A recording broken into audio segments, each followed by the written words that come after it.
Hello everyone. Am I audible? Can you just type in the chat if I'm audible or not?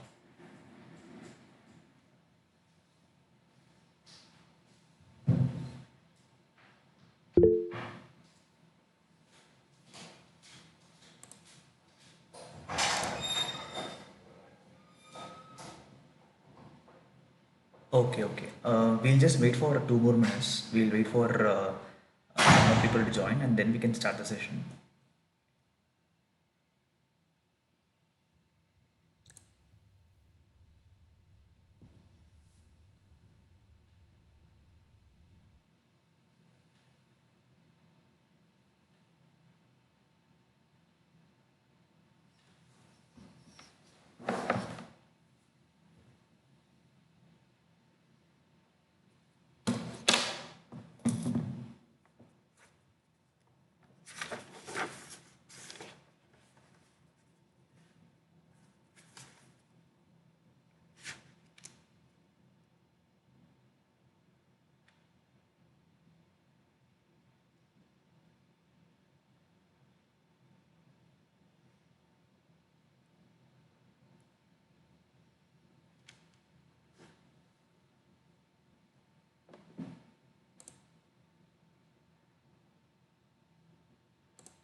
Okay, guys.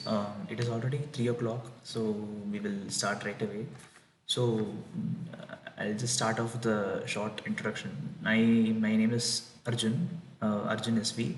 I am a second year PhD student at Indian Institute of Science, Bengaluru, and I will be one of the TAs for the NPTEL course, Research Methodology in Natural Sciences. And I'm thinking that you people would have already went over the course material for the first week, and some people would have also attempted the assignments for the first week. So in this TA session, what I would be planning to do is I'm planning to go over a rough recap of whatever lectures we had in week one, and after the recap, we'll have a short doubt session and then we'll go over the assignment questions, whatever questions whether posed in the assignment, we will discuss that. And I will be having a doubt session before and after the um, assignment discussion. So uh, feel free to ask doubts in before or after the assignment question discussion. And if at any point if you feel that I am not audible or I am rushing too fast, please feel free to interrupt me through the chat box. If I'm not responding to the chat box, you can also open your mic and tell me that I'm rushing too fast or I'm not audible enough. A general suggestion is to keep your mics on mute throughout this 2 hour session. I mean, if you turn on your mic, we don't want any kind of noise or disturbance for the other participants in the video call. So, as a general suggestion, I would advise everyone to mute their mics. So, before going into the session, so as I said, I planned for a doubt session before and after the assignment questions. So before going for a doubt session, I'll go through a verbal recap of whatever we saw in week one. So in week one, we started off with a general overview of science. So the faculty coordinator, Dr. Professor Soumitra Banerjee, discussed about science. He talked about what is science. So, as in what is science, as in meaning, he told us that science is basically finding things that no one knows. So, he he explained in the lectures that there are several other things we come across in nature for which we know the answers for. While coming through academia, like going through schooling phases, we have seen that teachers teach us concepts that everyone knows the answers for, and after a certain point in schooling you go to a realm of research where you have to find answers for questions that don't have any answers, or uh, whose answers haven't been found yet. So science or scientific research is finding answers to questions which aren't solved yet. And in the process of finding answers, whatever answers we find, those need not be literally absolute in nature. And one important point that the faculty member stresses is that there is no absolute truth in science. If there is an absolute truth, there is no point in um, doing science at all. Science is always relative, and how science is relative is we will have a question and we will have a specific answer for it, which under certain conditions would work for a certain scientific problem. And if someone else comes with a different situation for the scientific answer to not work, then an alternate hypothesis or an alternate answer would be proposed for that hypothesis, which would then be considered as the secondary or the subsequent truth. So the truth in science keeps on changing, and as a result, the truth in science is not relative. And throughout the first week, the topics that Professor Banerjee discussed were focusing on the philosophy of science, how to grasp the correct philosophy.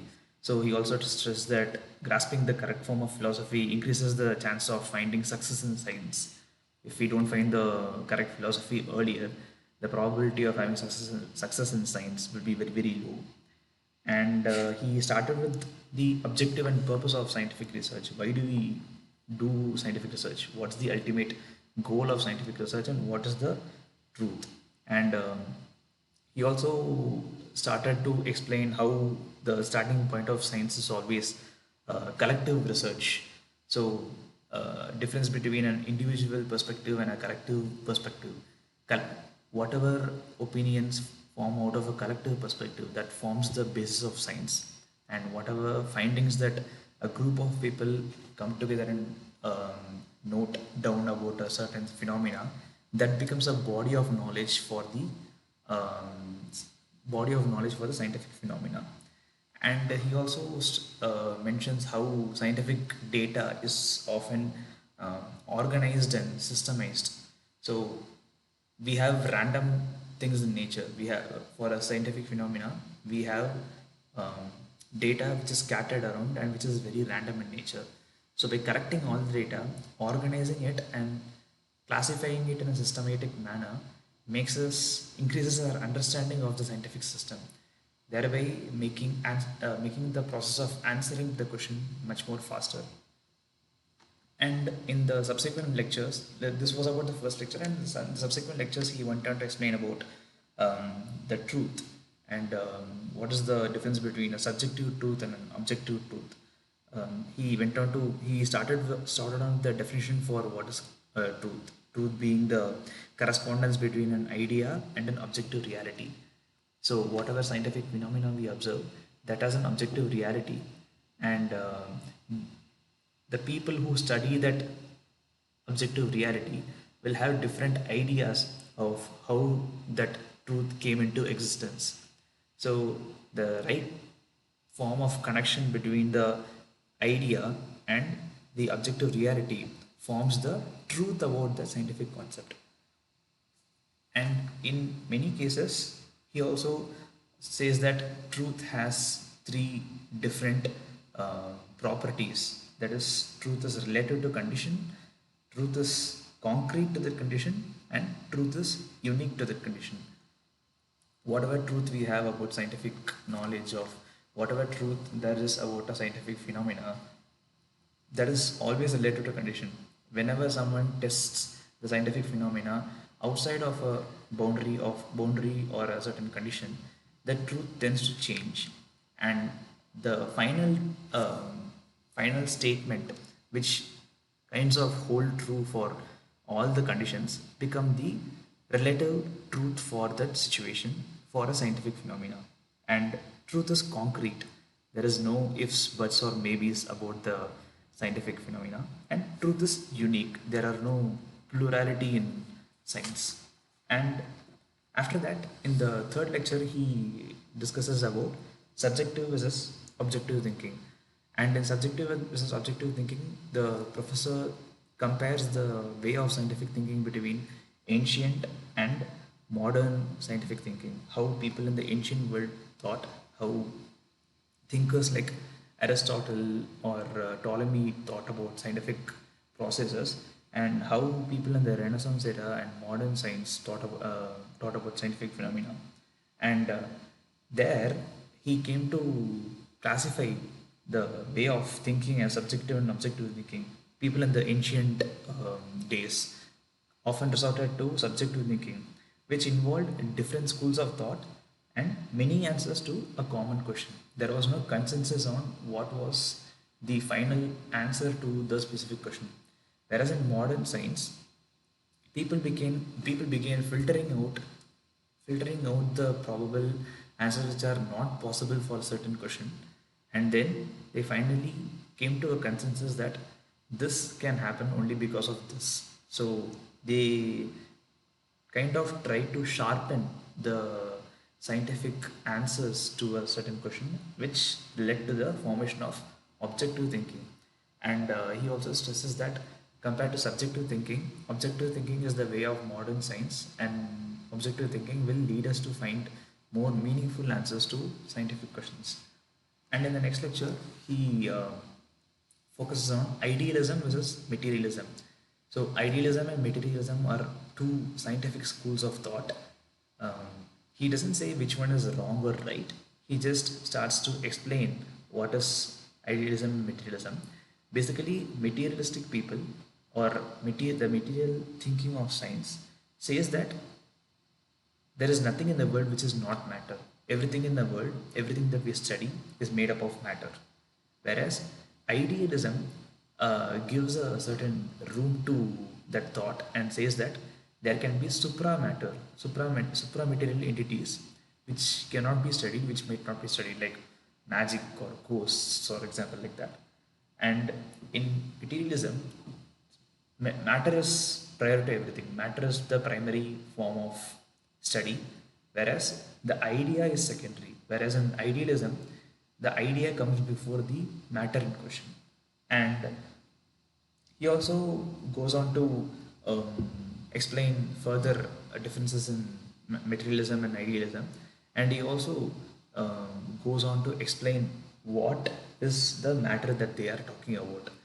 And in matter, I like to point out a definition that matter, that he says that everything that exists independent of our consciousness and can have an imprint to directly or by some instruments is called matter. So whatever can be perceived by us directly or through some instrumentation is called as matter. And keeping this definition of matter in the forefront, he goes on to explain what is materialism and idealism. And in the final parts of the lecture, he explains about causality, and causality mainly deals about the cause of scientific phenomena, what causes a certain scientific phenomena. And he goes on to explain, once again, he goes on to explain different schools of thought under different time periods in history. He starts with Aristotle's causality, in which there is Aristotle comes up with four angles of causality, mainly material cause, the formal cause, efficient cause, and final cause.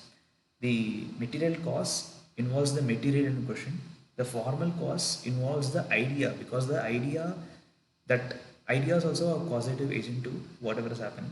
The efficient cause is the agent that implements the idea to form the material, and the final cause, what is being done there to do the thing. That we live, the objective itself is the final cause. So Aristotle comes to a conclusion that these four angles could be causative agents for cause. And over the time, several other thinkers like Galileo and David Hume come up with alternate form of criteria or properties of causality. Especially David Hume, he comes up with the three-point causality theorem that of precedence, contiguity, and constant conjunction. Precedence is if A causes B, A always comes before B. And in contiguity, he says that A and if A causes B, A and B must not be separated widely. And in constant conjunction, he says that if A causes B, A and B should always occur together. There cannot be a um, specific time period in which A and B are separated. And further philosophers in the modern period came to oppose this, like Immanuel Kant, who cites certain examples to rebut David Hume's causality theorems. And right now, the lecture ends with John Stuart Mill's methods of operational causality, which is the which is currently the most widely used methods of operational causality, under which they discuss method of concomitant variation, method of agreement, method of difference, and method of residue. And he also goes on to explain several examples such as Ohm's law and discovery of radioactivity under this using this John Stuart Mill's methods of operational continuity, causality. So this was the uh, verbal brief recap of week one of lectures. So I'll leave the session open for a doubt session for 5-10 minutes. After that, we can go on to discuss the answers for the assignments. You can either type your doubts in the chat box. I think that would be much more appreciated because I am getting a lot of disturbance in um, the mic of some people here.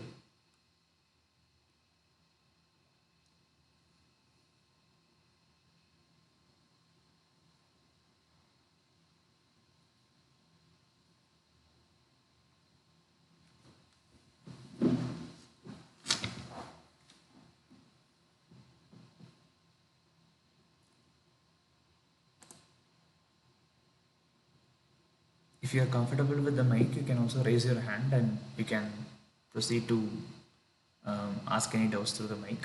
I'll leave the session open till the doubt session open till 5:20, 5:25. Then we can go on to discuss the assignment answers. Mary Nitya, you can go ahead. Sir, excuse me. Good afternoon, sir. Yeah. Which type of question will come in final examination that will have exam in month of April? Yes, actually, we haven't, like, I am the teaching assistant for this course, and we haven't yet received any official information about the type of questions that we'll be getting for the final exam. So, is it necessary for buying the books, sir? That author is Somjit, sir. Um, I think there is a online copy available in the you can download a PDF of it if you can. There are a lot of websites which have PDF copies of the book that you're trying to get. I have searched, but it is not available, sir. Only that book is available only Amazon. Okay. I will also I think I saw the online copy of the book somewhere. I'll try to find it and there is a discussion forum for this course. So you can also ask this doubt in the discussion forum, and maybe the professor himself can clear this if he can. Like if there is an online copy, maybe he himself can share the copy. Yes, sir. Thank you, sir. Yeah, sure.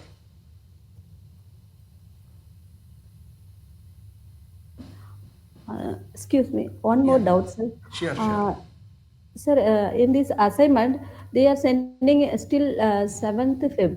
So before that, you are discussing that answering that assignment.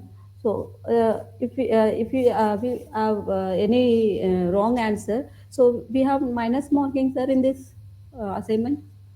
I don't think there is a negative marking in this. So each question is around one point. Like Yes, sir. the Uh, if you can see in that NPTEL window that all the mm, questions carry 1 point. So and they haven't mentioned any negative marking as well. sir.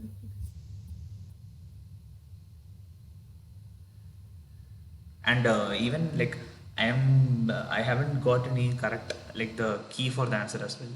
So this assignment discussion will be a general discussion platform. So I went through the assignment and I have come over some answers, so we will discuss the answers by one.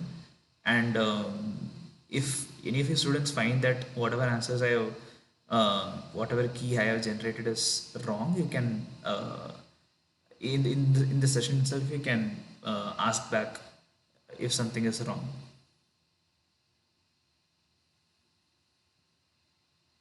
So for now we'll be going over the questions and the options, and I'll be discussing why certain options are correct and why certain options are wrong, and through that we will be coming up with the right answers. And you can post in the chat box if you feel that some other answer is also correct, or some whatever answers I have given is might be wrong or something.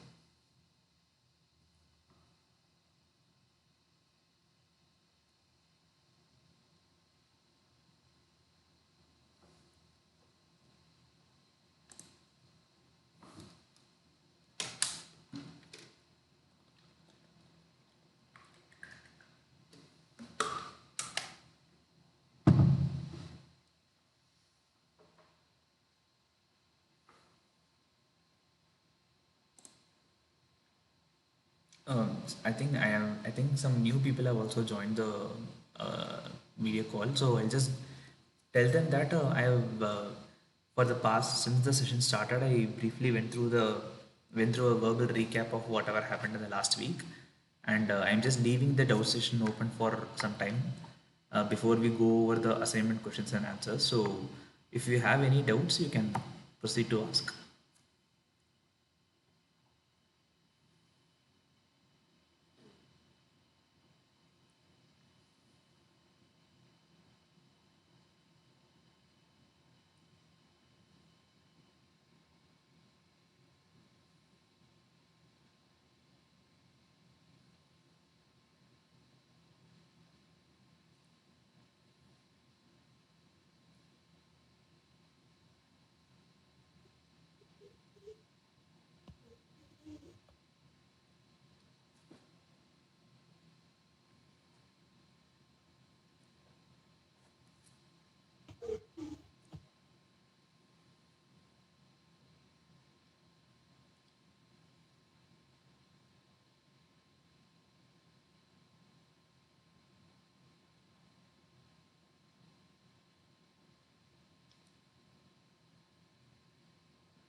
Atul Kumar is asking, good afternoon, whether recording of the session will be made available.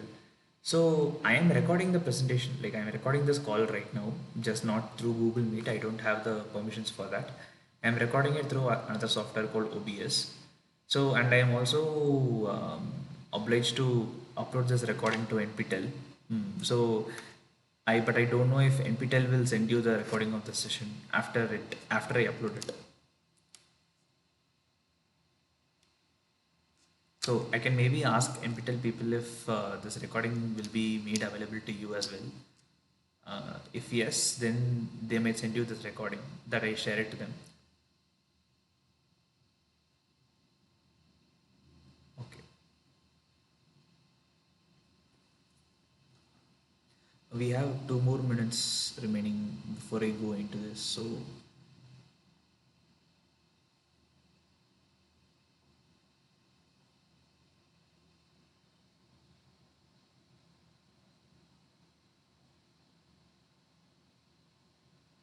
Saurabh Kumar, sir, according to the instructions below assignment that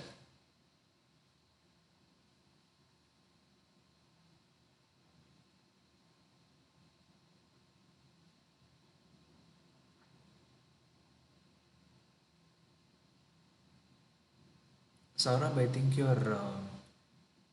I can't understand your question. Like your question seems to be incomplete. Can you type it again properly or?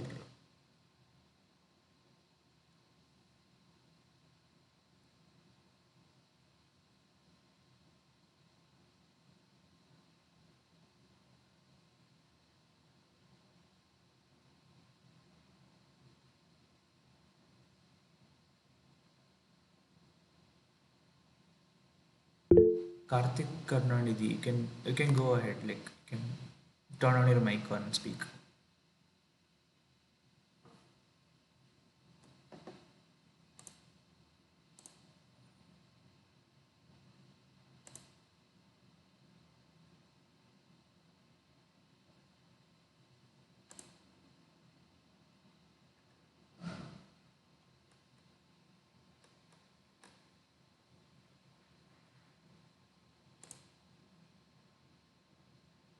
So Saurabh, I still cannot understand your question. So can uh, you can also turn on your mic and ask if you cannot. You can either type the question again, like properly, bit properly, or you can turn on the mic and ask the question.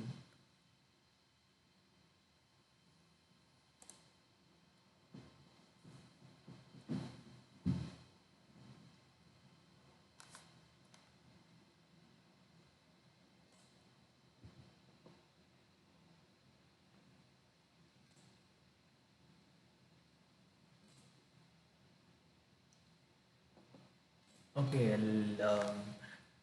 okay, he can type his Saurabh can type his question. Meanwhile, I think it's 3:25 already, so I'll quickly move on to the question and answer session for the assignments. So I'll just go through the assignments one by assignment questions one by one, and I'll also discuss the answers with you. So I'll just start with the assignment. So the first question in the assignment was the attributes of truth are that it is. The attributes of truth are that it is, and then they given five options: unique, absolute, relative, plural, and concrete. So, um, does anyone from the audience, like the participants, wants to answer this question and give any reason for this before I give my answer?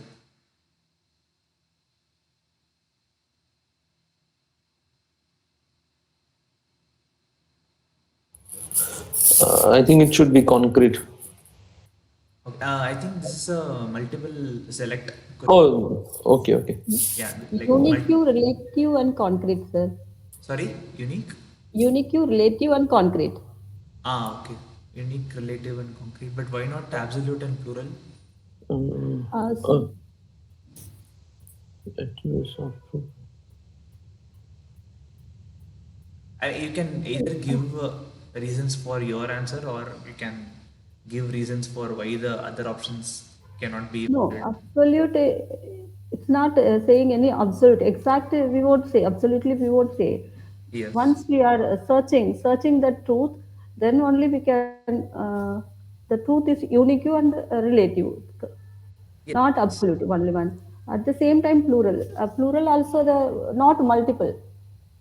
Only the exact cause reason is one relative, that's relatives or concrete, not the multiple. Plurals is the comparing to one cause, and reasoning is not plural reasoning. Mm. Yeah, that is what I expected as well as an answer. So, truth is always unique. So, I think almost three out of the five options are connected. So, unique, plural, and concrete. Yeah. So, truth cannot be absolute because truth changes over time. So, you can't say that any truth is absolute. So, let's say that someone finds something over a time. They might have found it for a certain conditions, and then over a period of time someone else might have tested it for another set of conditions, and the same answer might not work for those conditions. So they set out to formulate a new answer to a scientific question saying that this scientific property works for so and so conditions. So the truth is relatively changing, and it might change even in the future as well. So there is no absolute truth in the end for scientific reasoning. And truth cannot also be plural. It is always singular in nature because you can't say that truth can work in so and so conditions. So truth, there is only one reasoning for truths. So only one thing can cause a certain phenomena. There can be factors around the scientific cause, but factors cannot be considered as a cause. The collective factors in collective can be considered as a cause. So truth is always singular in nature. So for this answer, it's a multiple select question answer, meaning that you can choose multiple options. So I think that unique truth can be unique, relative, and concrete. These may be the correct options. Yeah. So if any one of you find any other answer to be correct, or whatever answers from this three to be wrong, you can put it in the chat box and give a reason for it. Saurabh Kumar in the chat box has asked, instructions below the assignment is given that as much as no as submission is acceptable or valid and last submission is valid for grading. Oh, I think yes. So I think how it happens in the NPTEL assignments is that before whatever answers you have recorded before the deadline, those like whatever final answer you have given before the deadline, those answers are considered as final. So I think you can change your optional preferences, like options for your answers sometimes, but I'm not sure of if that holds true for this course or in this batch as well. So you can put it in the discussion, put this doubt in the discussion forum, and maybe the NPTEL team can also clear it out. Yeah. So I'll move on to the next question. So the position of idealism is that everybody should have an ideology. Idea is prior and matter is secondary. There are non-material entities in the world. Matter exists in our consciousness. So the question talks about a school of thought called idealism. So I think it's almost the second or third lecture in week one that the Professor Samitra Banerjee talked about materialism and idealism.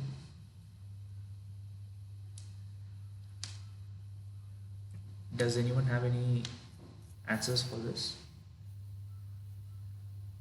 Idea is prior and matter is secondary, sir. Yes, okay. Yes, true. Like, in idealism, people often think that idea is prior and matter is secondary. Is there any other answer from these four options that could support? So there are non-material entities in the world, all your supramatter entities and all.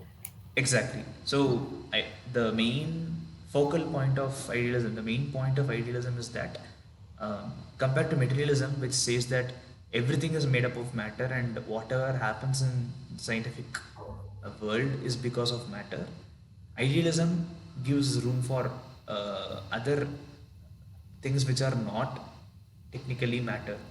So some other supramaterial entities can also, like ghosts or magic, those can also be some causative agent or some reasoning for scientific activities. So that's the position of idealism. And everybody should have an ideology. Neither materialism nor idealism supports it. There is no such thing as everyone should have an ideology or something like that. And matter exists in our consciousness. This is a property of materialism. So it technically doesn't come under Idealism. Materialistic people think that matter exists in our consciousness, whereas oh wait, I think yes, I think even the material. It's idealism. Yes. Material exists in our consciousness is also a idealistic way of thinking. So there are three correct options for this question. Idea is prior and matter is secondary. there are non-material entities in the world and matter exists in our consciousness.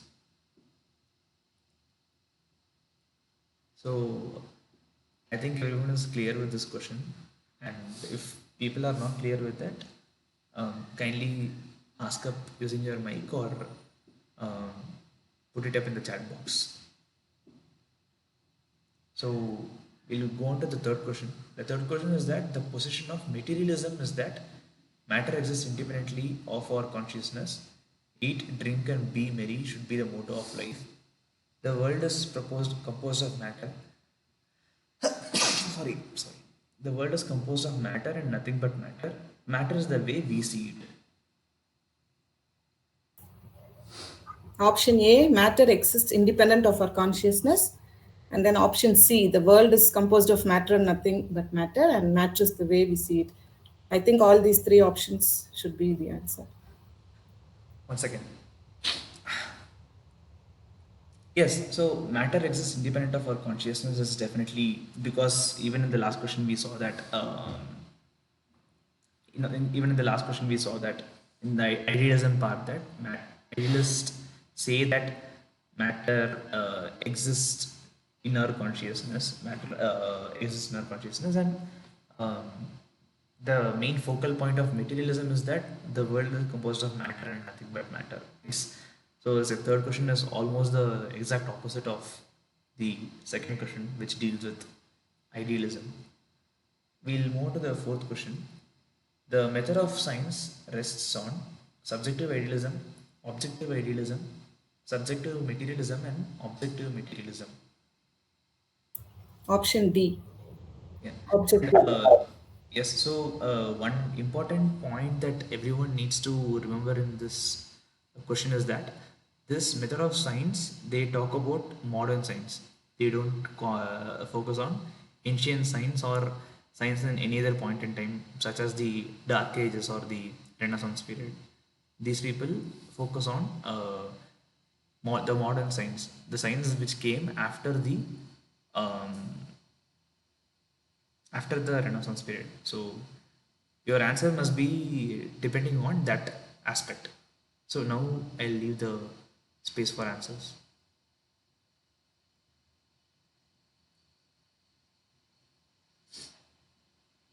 I think someone told it's objective materialism. Yes. Objective materialism, sir. Yes. So the correct answer is objective materialism only. So even the lectures of materialism versus idealism, we can clearly see that modern science clearly rests on materialism because the science does not believe in the idea of supra-material entities because nothing like there cannot be the existence of supramaterial entities violates the core components of scientific research that the truth being very it violates the nature of truth can be relative and truth can be unique and concrete. So the existence of supramaterial entities violate the components of truth.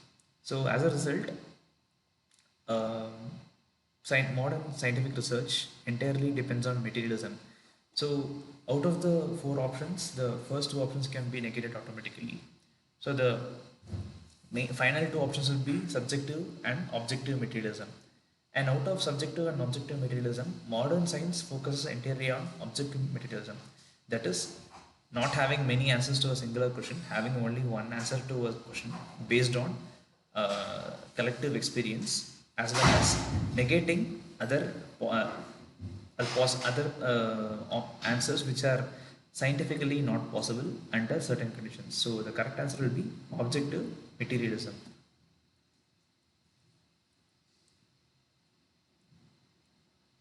The fifth question is, which of Mill's methods did Becquerel employ to conclude that the presence of potassium uranyl sulfate is the cause of radiation? So this might be the last lecture of the series in which John Stuart Mill's methods of operational causality was discussed, and under the examples of using this methods of causality, we saw that how Becquerel invented radioactivity, how Becquerel discovered radioactivity. So he had potassium uranyl sulfate and he exposed it to a photofilm, and he discovered that even without the use of a photofilm and even without the exposure of sunlight to potassium, even without the exposure of potassium uranyl sulfate to sunlight, he found out that the potassium uranyl sulfate was able to give out energy, and he coined the term as radio. It is still debatable whether Marie Curie coined the term radioactivity or Becquerel did, but he was able to see that something other than phosphorescence is happening. So after that, they tried to perform some experiments. Other than potassium uranyl sulfate, they tried to discover radioactivity in other compounds as well. So out of the four options given here, they tried to use different methods, and which methods are these?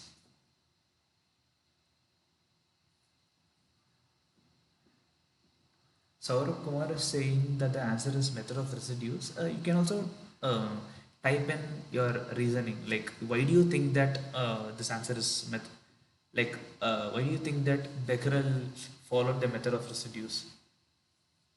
Like, if you can also say what the method of residues is. For example, the method of residues is, uh, let's just say that there are four possible causative agents, like four multiple causative agents for a single phenomenon, and you know that out of, let's just say, five, four doesn't cause four. You come to know that four of them doesn't cause that cannot be the cause of the fifth one. So you automatically choose the fifth one to be the causative agent for the phenomenon to happen.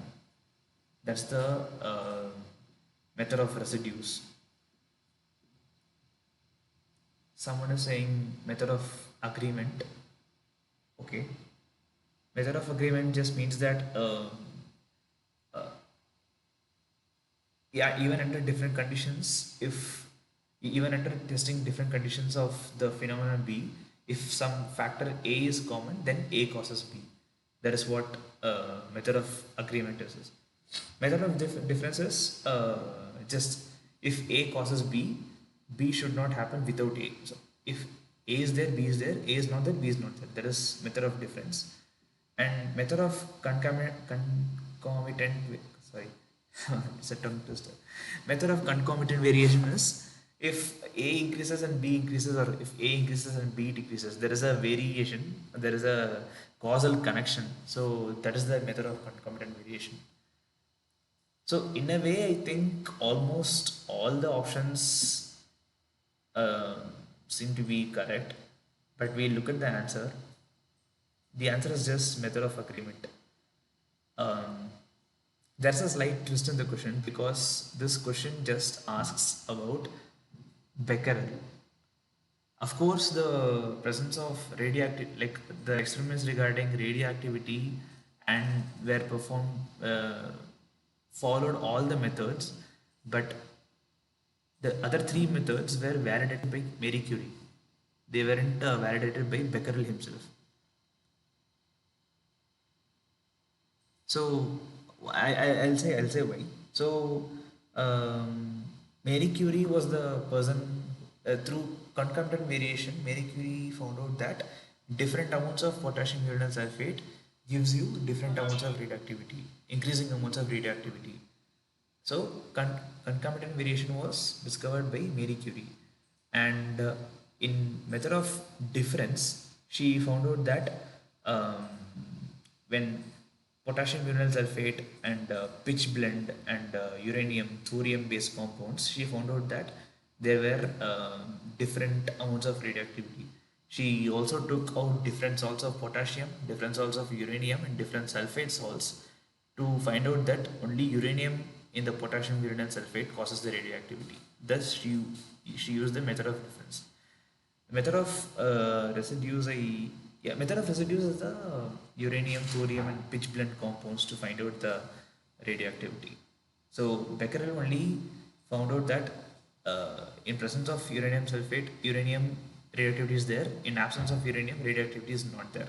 That's what he found out. So the correct answer would be method of agreement. Does anyone? I think this is a very long question and this is a very tricky question as well. So I'll open the floor for a good 5 minutes for discussion of this question. If people, if any of you think that any other answer could also be correct, you can shoot up. My like the only reasoning that I have towards answering this question is that Becquerel only came up with the method of Becquerel concluded that radioactivity is caused by the salt only due by the method of agreement. Others were done by Curie.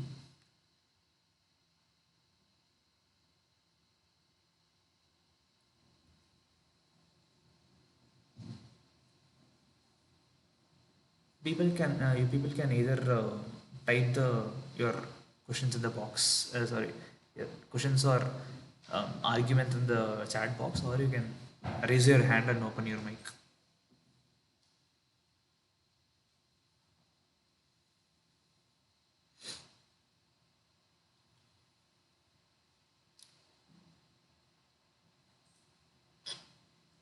I hope all of you are finding the differences in all these four methods properly, because I think the method of residues and the method of difference uh, are more or less the same, just with slight variations.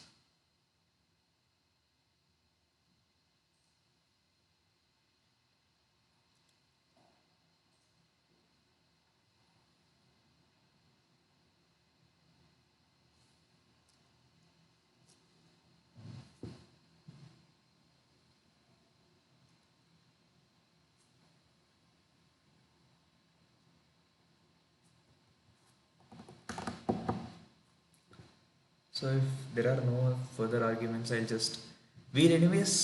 anyways go through all the answers once more to just go over all the answers, since I think many people are joining and rejoining the meeting. I'll just go through all the answers another one more time. But this would be the discussion, like I won't be discussing the answers once again in detail in this session. So the next question is, which were the four causes behind any event as proposed by Aristotle?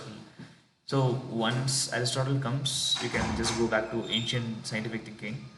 So they are given this four options, out of which they have four different names of causes. I will not read them out, but you can see them on the screen. Everyone can see my screen, right?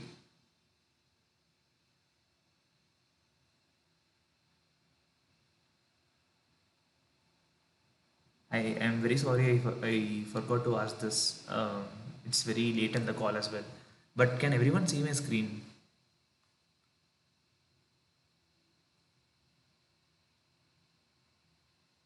Okay, I got a response. Okay. Yes. Once again, I'm very sorry I didn't ask this at the beginning. Ask this at the beginning of the call. Okay.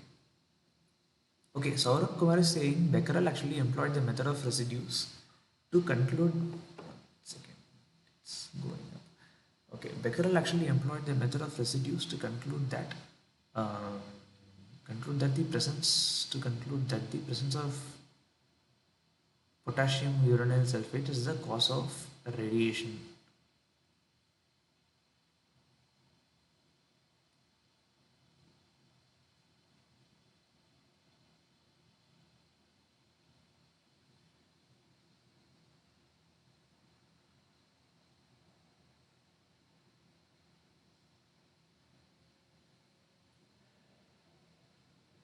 That's the thing. So it's pretty easy to get confused between method of agreement, difference, and residues.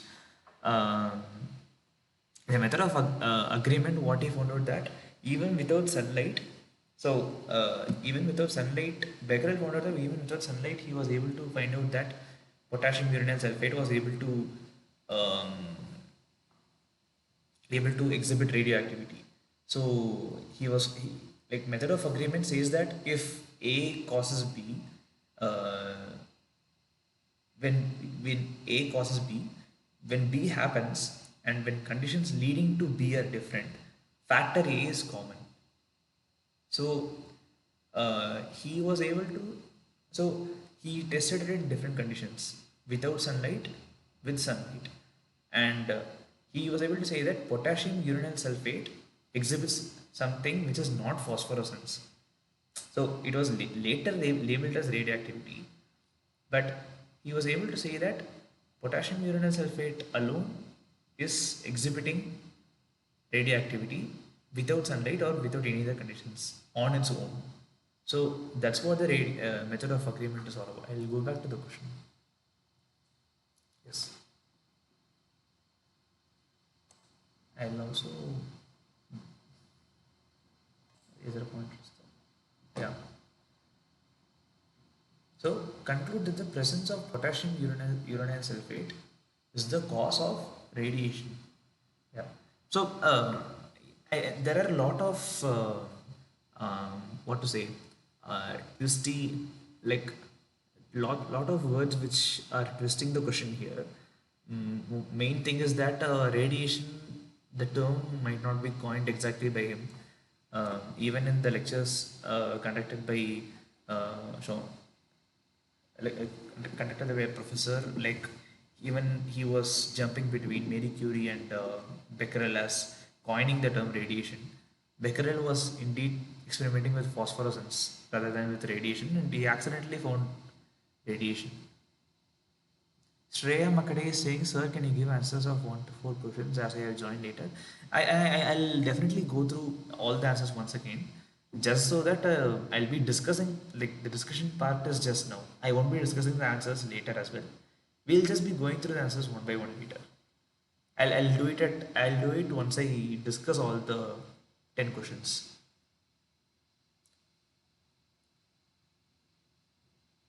Yes. So now we are in the sixth question. We have Aristotle's four causes. So I already went through this question in the verbal recap as well. So Aristotle came up with the four causes, which is material, formal cause, efficient cause, and final cause. So the by material cause, what he means that the material, like in a very materialistic way of scientific thinking, the material which is responsible for the scientific phenomena is one of the causes. Because the material is, if the material is not there, the cause, like the process doesn't happen. So that is the material cause. The efficient cause is the agent which is responsible for making that material into a final thing, final uh, objective. And the final cause is just the objective, what the material is intended to do. The formal cause is the idea, whatever idea that connects the agent and the material. So that's called a formal cause. So material, formal, efficient, and final causes are the four causes by Aristotle. This is just a fact based question. There is no proper reasoning per se. So I don't think anyone will have doubts with this. So, but I'll anyways leave the floor for some doubts before we go on to the next question.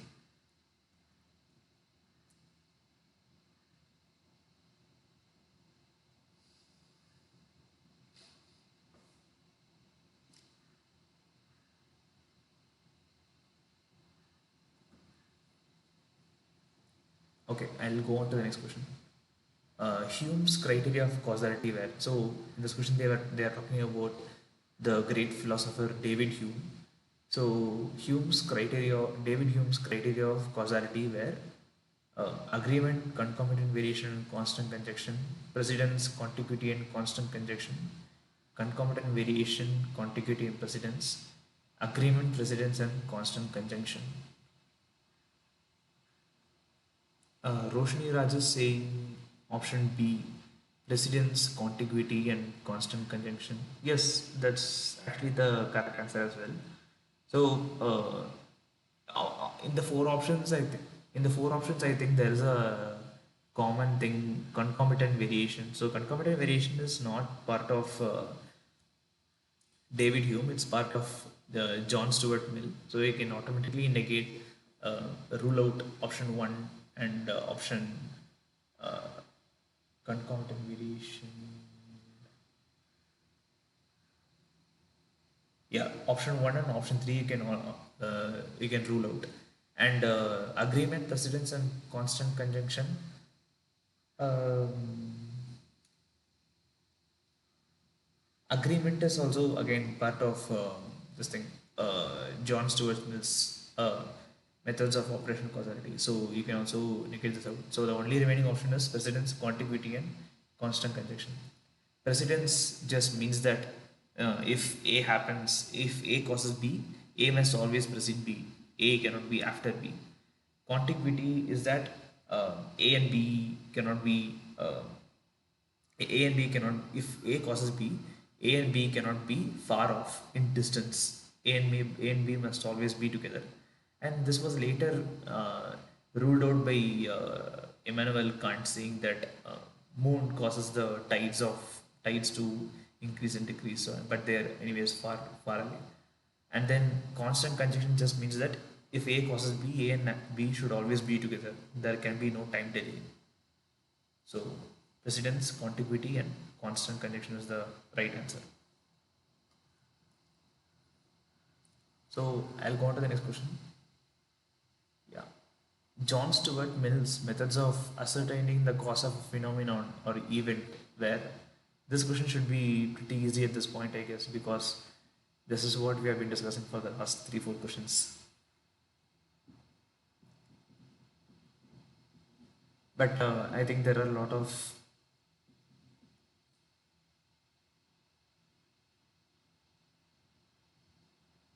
just like the option Roshni Raj is saying option C once again. Concomitant variation, agreement, residues, and difference. Precisely. So, I mean, once again, just like last question. So, option A and option D have option. So, all these three things, option A, B, and D have method of contiguity.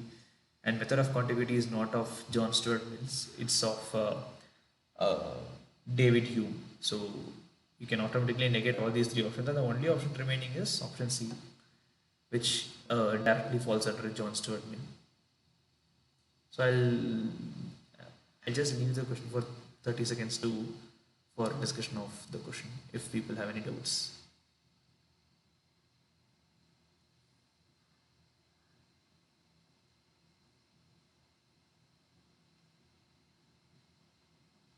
Okay, I'll go on to the next question. So, what is the philosophical concept of matter?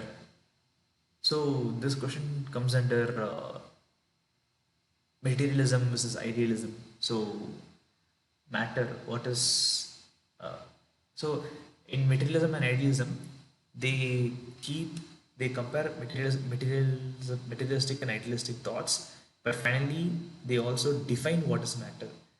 Under this definition of matter, this school of thoughts come into existence. That's what they're saying.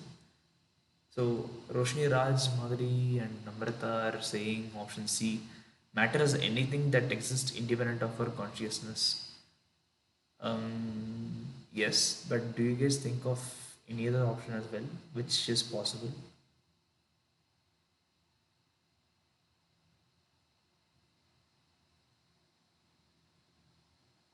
Anything that has mass and occupies space, anything other than energy and radiation. Matter is anything that is knowable. Ajay Kumar is saying option 4 as well. Okay, let's look at the answer. It's actually anything that exists independent of our consciousness. Uh, Ajay Kumar, I think anything is knowable comes under a different thing. So anything is knowable, I think it's not about the matter itself, but it's about uh, objects in general. So matter is not knowable, but everything in the material world is knowable.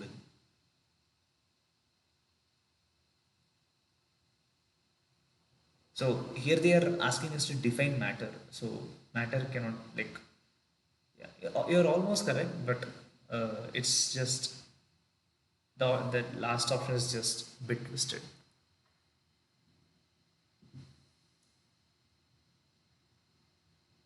Okay, we'll go on to the final question. So, what is the cause of the growth of a seed into a sapling? So existence of water, air, the right range of temperature individually are causes, taken together as a cause. I think this comes under the causality. Roshni Raj is saying option E, A, B, and C together. Shreya is saying option 4. Madhuri is saying E. Namrata is E. A, B, and C individually are causes. I think most of you guys, Kiran is saying D. A, B, and C individually are causes.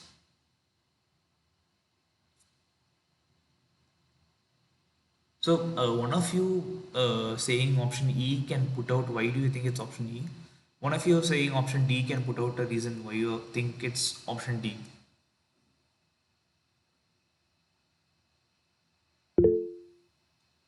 Prashant, you can go ahead, Prashant. You can turn on your mic.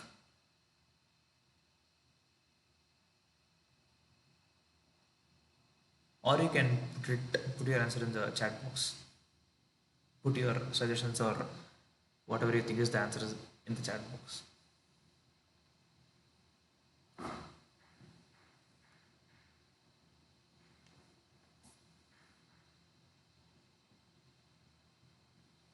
Effect of Shreya saying effect of altogether. Effect of altogether as in what it like I think it's the reasoning itself is a bit.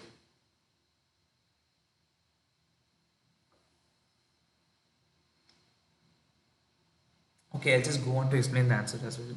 So this comes under the causality principle, and one important property of causality is plurality.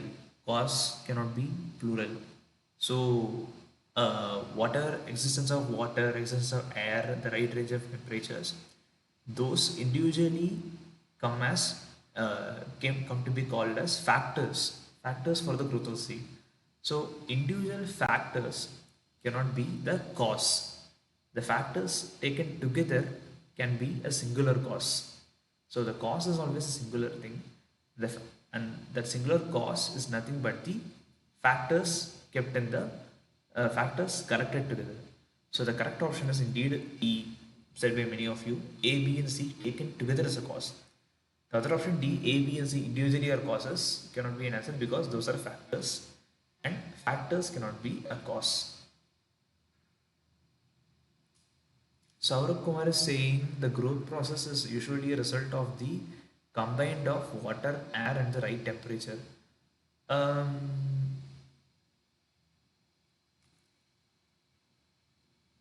Growth process is usually a result of combined of water, air, and right temperature. Yeah, precisely. Okay, yes, sir. So yeah, you almost got it. So factors put together become a singular cause, and the singular cause is the cause is always singular. So that's the answer. Prashant Katakam is asking, sir, this presentation will be kept in portal or YouTube. This will be uploaded to my YouTube channel, and I'll be sharing the link with NPTEL team. If I, like the this final process, I'm like I am not sure of the final process as well. I don't know if that YouTube link will be shared to students through the NPTEL portal, or the my name is the channel name. So I'm not supposed to keep any other channel name. Arjun SV will be my channel name, and I'll be uploading this videos shortly in that YouTube my channel, and then I'll be sharing the link of that YouTube video to my to the NPTEL team. Maybe the NPTEL team will share the link of the video to the portal through the announcements tab in the NPTEL course of the course. Yes, but I'm not sure if I'm allowed to share this thing now. Yes, and these questions like the yeah, so questions like this, uploading of YouTube, uploading of video to YouTube or sharing the recording with you. Since this is also my first time being a teaching assistant for the course, so even I'm not sure how things work out. So what you people can do is you can post these doubts in the NPTEL discussion forum. I think they have created a Google groups for that. So you can go to that groups and you can post the doubts. If the question is beyond my expertise of answering, maybe the NPTEL, if it's related to uh, logistics, maybe the NPTEL team will answer you, and after that I can take the necessary steps to share the video with you, share the video or the recording with you.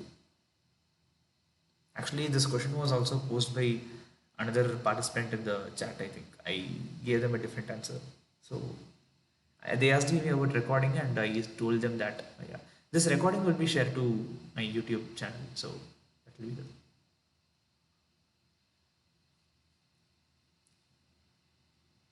Okay, so that's all I think. We have went over all the 10 questions. So I'll just go through the uh, answers for all the questions from the first. So the attributes of truth are that it is the correct options would be unique, relative, and concrete. And once again, I am telling you guys that these are answers that we have discussed so far. Uh, Discussed so far. Like this is what I have went through, and I've given the correct reasoning for the answers as well. So these are not the key answers that I have got. So the attributes of truth are that it is unique, relative, and concrete. Question number 2, the position of idealism is that idea is prior and matter is secondary. Option 2. Option 3, there are non-material entities in the world. And option 4, matter exists in our consciousness. There are three answers to this question. Question number 3 is that the position of materialism is that matter exists independent of our consciousness and the world is composed of matter and nothing but matter. So options 1 and 3 are correct. Option 4, the method of science rests on objective materialism because modern science rests on materialism and modern science also rests on objective thinking. Which of Mill's methods did Becquerel employ to conclude that the presence of potassium uranyl sulfate is the cause of radiation? For this, only the method of agreement will be the right answer. Once again, I am saying that only the method of agreement will be the right answer. The other methods were proven by Marie Curie. Question number 6, which were the 4 causes behind any event as proposed by Aristotle? The correct answer is option number 4, material cause, formal cause, efficient cause, and final cause. Question number 7, Hume's criteria of causality were, the correct answer is option number D or 2, precedence, contiguity, and constant conjunction. Question number 8, John Stuart Mill's methods of ascertaining the cause of phenomenon or event were. For this, the correct answer is method of option number C, method of concomitant variation, method of agreement, method of residues, and method of difference. And question number 9, what is the philosophical concept of matter? The correct answer is option number C once again. Matter is anything that exists independent of our consciousness. And the last question is, what is the cause of the growth of a seed into a sapling? There are 3 options and other 2 corrective answers. So the answer is option E. A, B, and C taken together is the cause because A, B, and C are factors. Factors taken together form a singular cause to the question.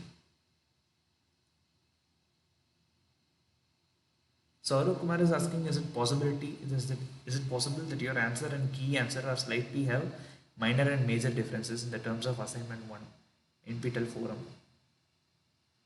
There can be a possibility. That's why I'm saying that it's merely a discussion of the answers. Even I don't have the final key. The faculty coordinator and the NPTEL team only will have the final key with them, and they will release it once your assignment deadlines are over. I hope that is clear to you by now. So that's about it.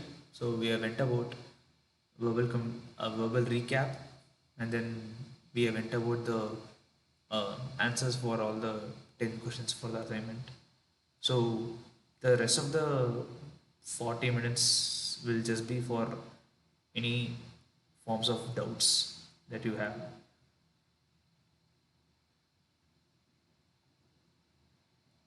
Previous assignment, if any, we can discuss. I don't have any access to previous assignments. And I think, I mean, it's NPTEL, so I think every year they will be giving the same assignment only. So, like, they won't have any modifications in the assignments that they are providing.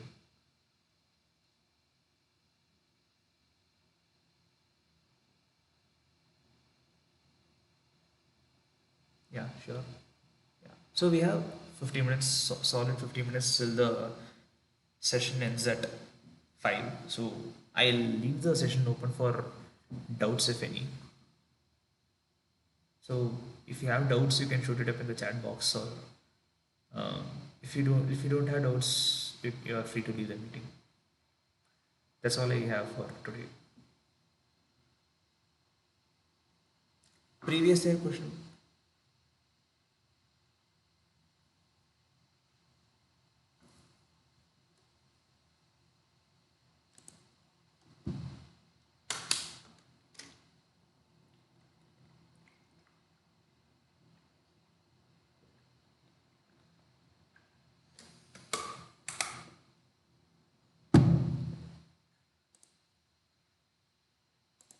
So Karthik Karnanidhi is asking previous year question paper if any. I think the final question papers are confidential with NPTEL team. Like, so yeah, teaching assistants like us, we are rotatable. So we get rotated. This is my first year with this course as a TA. So very hardly get any previous year question papers.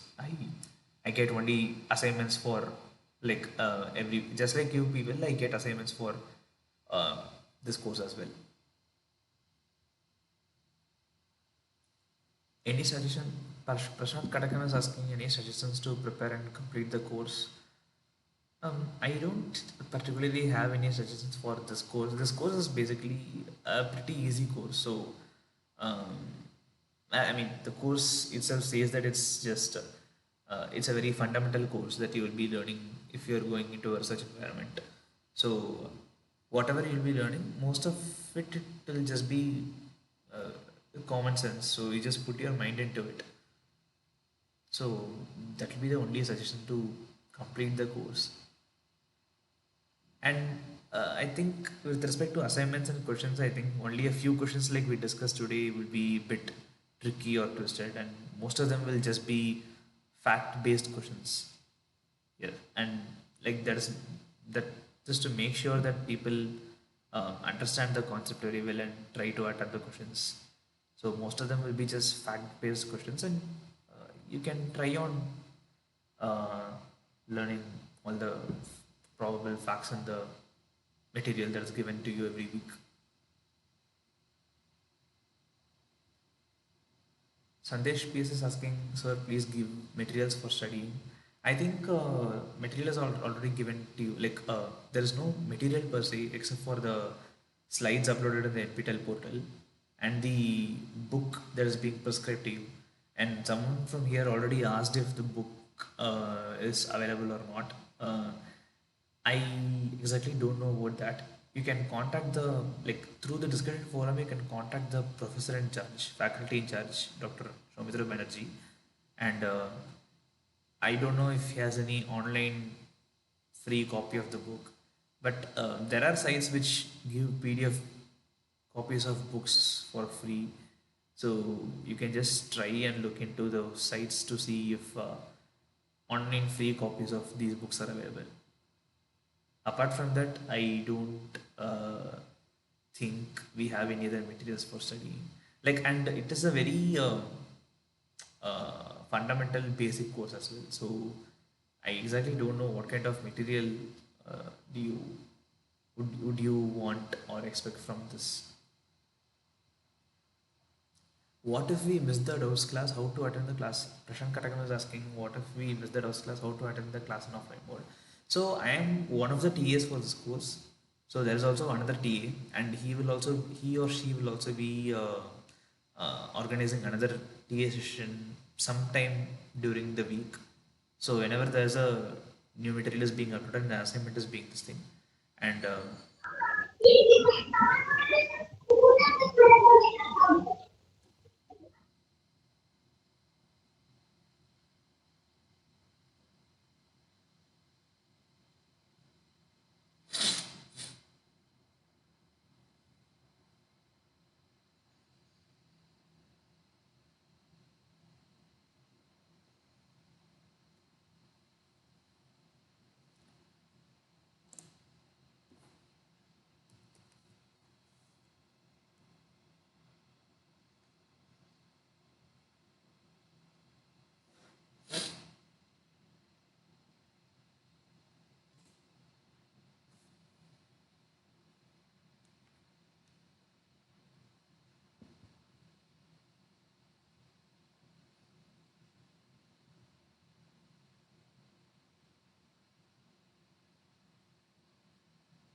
Yeah, I think my network has gone, so I've logged in through my mobile once again. So I through the PowerPoint presentation, I just showed you that we discussed the answers for all the questions for the assignment, and uh, now from now till 5 o'clock, I'll just leave the session open for doubts. If you have any doubts for the next half an hour, you're feel free to ask me, and then around 5 o'clock we'll end this TA session.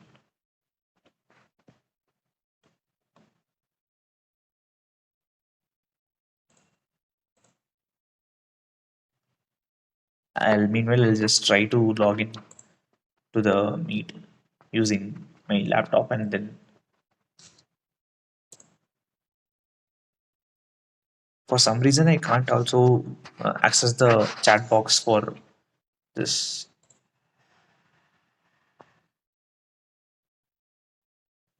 Oh yes.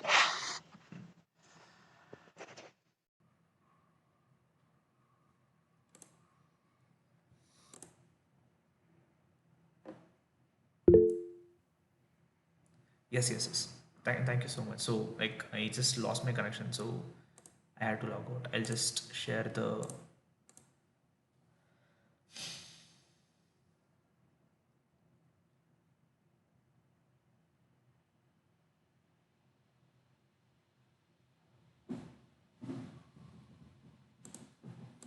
Yes. So yeah, as I said, this session is now open for doubts. So if you have any doubts for the next half an hour, you're feel free to ask. And if you people don't have doubts, we will end the session right here. I'll keep the room open for another 10 more minutes. If there are no doubts, I'll end the session.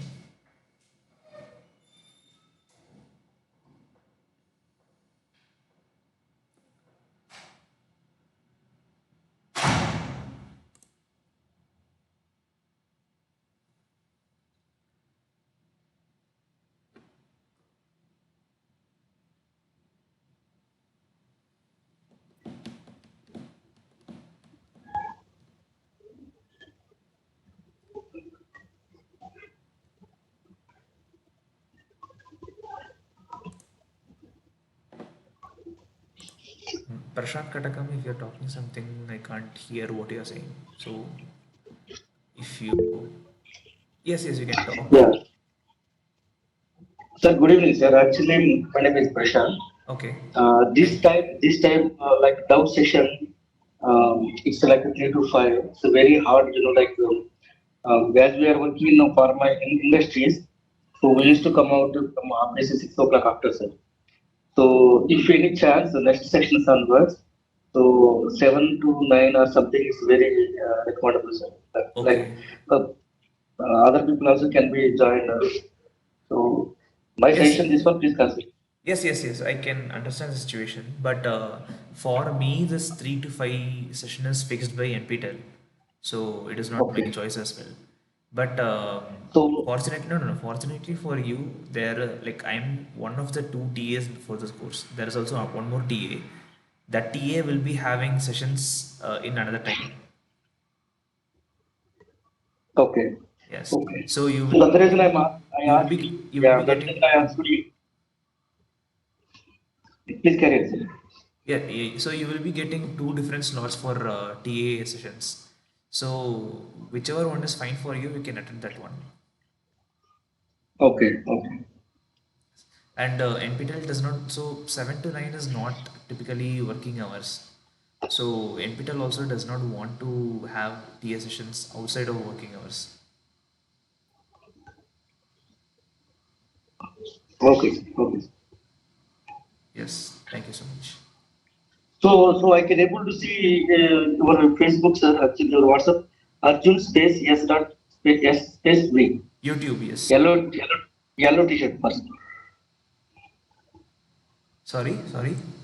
Yellow, your profile pic is a yellow t-shirt and jeans pant. Is that one right? So, No. I'll be uploading this videos to YouTube. So uh, I don't have any display picture. okay. If you don't mind, can you type the channel names at least? A channel name, no. So far I haven't uploaded any videos to um, No channel. my YouTube. So what Okay. actually happens is, even I don't know the process if I myself can share the channel name to you. Maybe Okay. NPTEL will always have these videos with them. So maybe they can. So I'll be recording the session and I'll be uploading this recording to my YouTube channel Okay. as part of my TAS teaching assistantship. So NPTEL will access it, and maybe NPTEL will share it with you. So that's why I will suggest you to put this question in the discussion forum, so that the NPTEL team can come and answer this question themselves, instead of um, because I don't know what I can do as well in this situation. So Okay. you can maybe ask the NPTEL team in the discussion forum, and maybe they can give you a solution, or uh, whether how you can access the recordings for this TA sessions. Right, sir. Right, sir. Yeah. Thank you, sir. And even if I think even if they share the recording for the YouTube link for the recording of the session, maybe you can access it during your free time, and maybe in the comment section you can just put in your doubts later. Okay, sir. Okay, sir. Comment section or in the discussion forum himself, you can put the ask your questions after watching the videos. Okay, sir. Sure.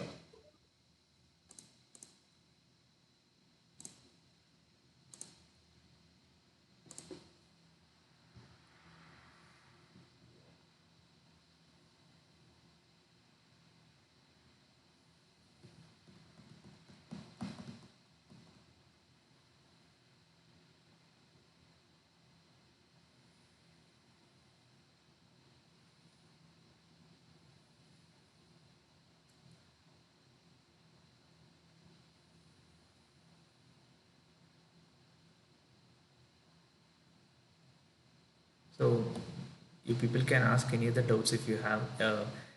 Maybe a bit you can avoid some general doubts, since even I can't answer those general doubts. But if you have any specific course related doubts, then you can ask me. I can answer them. In case of general doubts, I can post them in the NPTEL discussion Google groups, discussion group in the Google groups, and maybe the professor or the NPTEL team can answer you general doubts. And if you don't have any doubts, you can leave the meeting and I can end the session. And I will also be available in the Google Groups discussion group. So if you have later, if you have any doubts, you can answer them as well from there.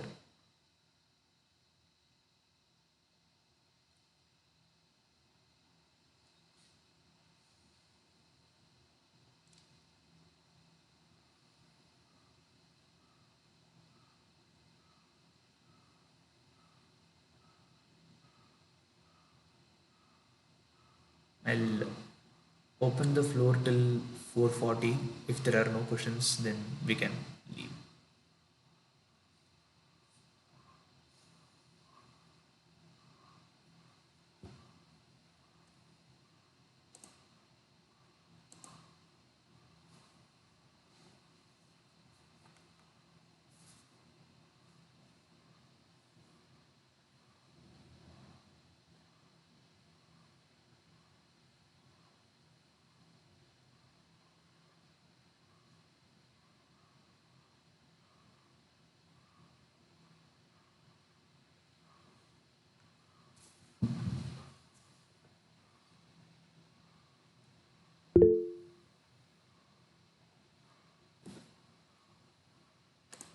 Rohini Mary is asking, is there any option to do final exam online? Um, you might you might be knowing the details of the exam only after the exam registration. So you may not be knowing about it now, and I certainly don't know about it. That's up to the NPTEL team. So it's up to the NPTEL team to formulate exams and give you the final dates, venues, and everything. Even if it's an online exam, I think you need to go to an exam center and give it.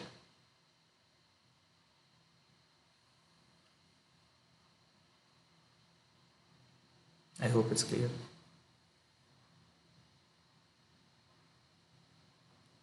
Sure.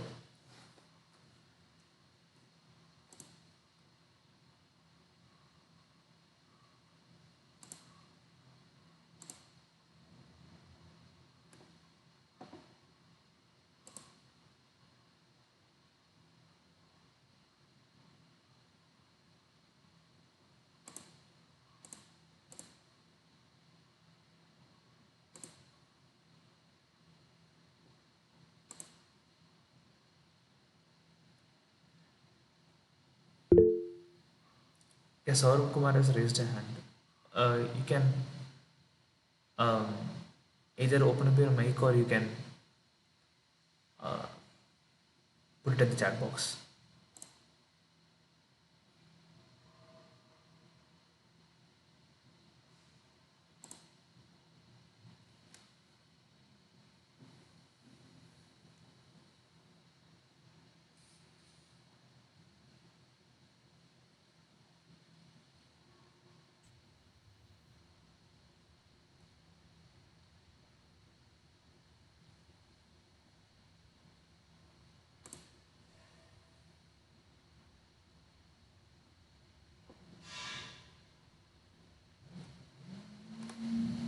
'Saurabh Kumar, you have any question with you? Like you have raised your hand.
3 more minutes for questions.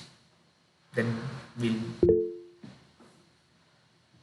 Okay. Saurabh Kumar has asked, can you prescribe another book or publication for this course regarding online, some well-known publisher in English medium? Okay, the book prescribed by Dr. Sumitra Banerjee is in English only, I guess. Do you want any other book other than that, or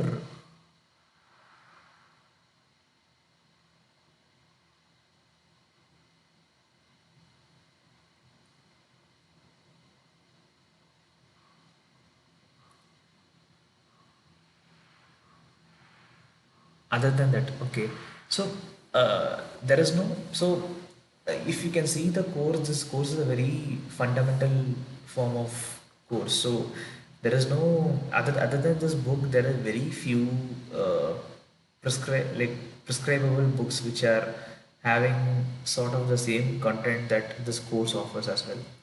So, um, if you ask me about any books, I don't have any books. But what you can do is you can just take um, topics from this course and then just try googling it. You will find a lot of uh, good articles. Like example in Wikipedia or any other uh, encyclopedia, you will find uh, pretty good articles about topics. So you can just take the name of the topic names. If you want any other publication other than the prescribed one, maybe you can take uh, the topics from this course, and then you can just individually search it and get access for that or get content for that.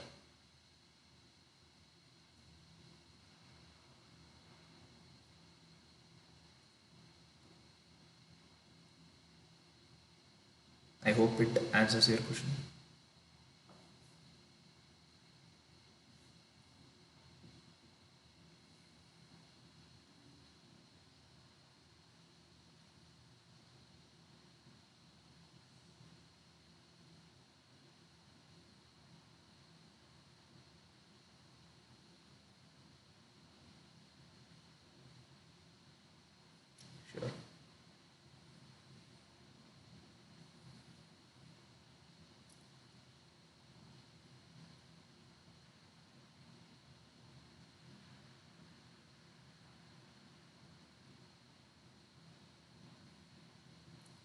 So, okay, since there are any no other doubts from the session, I'll end the session right here.